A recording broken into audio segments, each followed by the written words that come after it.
Hi friends, మన దెయ్యాల లోకంలోకి స్వాగతం. చీకటి పడితే కొన్ని నిజాలు భయపెడతాయి, కొన్ని రహస్యాలు వెన్నులో వణుకు పుట్టిస్తాయి. అలాంటి భయంకరమైన మిస్టరీలు, గుండె ఆగిపోయే హారర్ కథల కోసం మీరు చూస్తున్నారు బహా మిస్టరీ జోన్. ఇప్పుడే సబ్స్క్రైబ్ చేసుకోండి.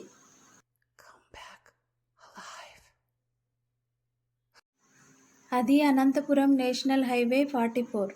సమయం అర్ధరాత్రి 2 గంటలు. ఆకాశం నుంచి వర్షం విపరీతంగా కురుస్తోంది. మెరుపులు ఆ హైవేని భయంకరంగా చూపిస్తున్నాయి. విక్రమ్ అనే సాఫ్ట్వేర్ ఇంజనీర్ తన కారులో ఒంటరిగా ప్రయాణిస్తున్నాడు. రోడ్డు మీద ఒక్క పురుగు కూడా తిరగడం లేదు. కారులో ఉన్న ఎఫ్ఎంలో పాత పాటలు వస్తున్నాయి. కానీ సడన్గా సిగ్నల్ కట్ అయ్యి వింతైన కిర్రు కిర్రు అనే శబ్దాలు రాసాగాయి. విక్రమ్కి తెలియని భయం మొదలైంది. సరిగ్గా అప్పుడే ఒక పెద్ద మర్రి చెట్టు కింద తెల్లని మురికి చీర కట్టుకున్న ఒక ముసలావిడ చేతులు పైకెత్తి లిఫ్ట్ అడుగుతూ కనిపించింది. వానలో తడిచి ముద్దైన ఆమెను చూసి జాలితో విక్రమ్ కారు ఆపాడు. ముసలావిడ కారు ఎక్కి వెనక సీట్లో కూర్చుంది. ఆవిడ కూర్చోగానే కారు లోపల విపరీతమైన వాసన, దాంతోపాటు కుళ్ళిపోయిన శవం నుంచి వచ్చే కంపు విక్రమ్ ముక్కుకు తగిలాయి. ఎక్కడికి వెళ్ళాలి అవ్వా అని విక్రమ్ అద్దంలో చూస్తూ అడిగాడు. కానీ అద్దంలో వెనక సీటు ఖాళీగా ఉంది. విక్రమ్ గుండె ఆగిపోయినంత పని అయ్యింది. వెనక్కి తిరిగి చూస్తే ఆమె అక్కడ తల వంచుకుని కూర్చుంది. బాబూ, నా కొడుకుకి ఒంట్లో బాలేదు, వాడి దగ్గరికి వెళ్ళాలి అంది. ఆమె గొంతు మనిషి గొంతులా లేదు, ఏదో లోయలో నుంచి వస్తున్నట్టు గంభీరంగా ఉంది. కార్ స్పీడ్ పెరుగుతోంది, కానీ బయట మైలురాళ్ళు మాత్రం కదలడం లేదు. విక్రమ్కి అర్థమైంది తను కారులో చిక్కుకుపోయాడని.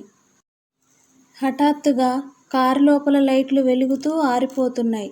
విక్రమ్ అద్దంలో చూశాడు. ఈసారి ఆమె ముఖం కనిపిస్తోంది, కానీ అది మనిషి ముఖం కాదు.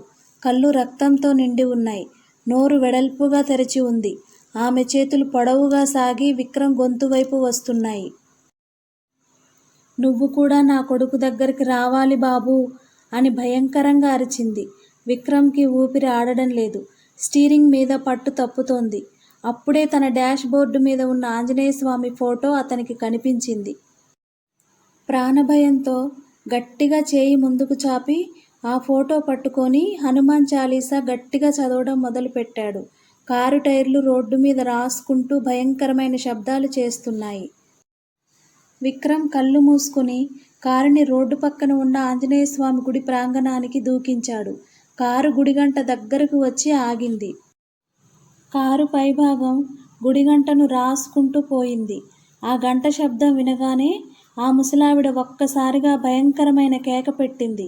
ఆ కేకతో చుట్టుపక్కల ఉన్న చెట్లు కూడా ఊగిపోయాయి. మరుక్షణమే ఆమె ఒక నల్లటి పొగలా మారి గాలిలో కలిసిపోయింది. విక్రమ్ కారులోనే స్పృహ తప్పి పడిపోయాడు. తెల్లవారుజామున గుడి పూజారి విక్రమ్ని లేపారు. భయంతో వణికిపోతున్న విక్రమ్కి నీళ్లు ఇచ్చి శాంతపరిచారు. జరిగిందంతా విన్న పూజారి గారు చిన్నగా నిట్టూర్పు విడుస్తూ విక్రమ్ వైపు చూసి ఇలా చెప్పారు. నాయనా, ఆమె పేరు శాంతమ్మ. సరిగ్గా 20 ఏళ్ల క్రితం ఇదే వర్షం పడుతున్న రాత్రి తన ఒక్కగానొక్క కొడుకు పొలంలో పనిచేస్తూ పాము కాటుకు గురయ్యాడు. వాడి ప్రాణాలు కాపాడుకోవాలని వాడిని తన భుజాల మీద వేసుకొని ఈ హైవే మీదకు వచ్చింది. ప్రతి కారుని, ప్రతి లారీని చేతులెత్తి మొక్కుతూ లిఫ్ట్ అడిగింది. కానీ ఎవ్వరూ ఆపలేదు. ఆ కారు లైట్లు వెలుతురులో వాడు కొట్టుకుంటూ ఆమె కళ్ళ ముందే ప్రాణాలు వదిలాడు. కొడుకు పోయిన బాధతో ఆమె కూడా అక్కడే గుండె పగిలి చచ్చిపోయింది. అప్పటి నుండి ఆమె ఆత్మ శాంతించలేదు. నా కొడుకుని కాపాడని ఈ లోకంలో ఎవ్వరూ సంతోషంగా ఉండకూడదని ప్రతి అమావాస్యకి లిఫ్ట్ ఇచ్చిన వాళ్ళని తన కొడుకు దగ్గరికి తీసుకెళ్లాలని చూస్తుంది. ఈరోజు నువ్వు ఈ గుడిలోకి రావడం వల్లే ఆ స్వామి నిన్ను కాపాడాడు, లేదంటే నువ్వు కూడా ఈ పాటికి శవం అయ్యేవాడివి అని చెప్పారు. విక్రమ్ వెనక్కి తిరిగి హైవే వైపు చూశాడు. అక్కడ గాలిలో తెల్లటి చీరకొంగు కదులుతున్నట్టు అతనికి కనిపించింది. మరి మీరైతే అలా రాత్రిపూట లిఫ్ట్ అడిగితే ఇస్తారా? కామెంట్లో చెప్పండి.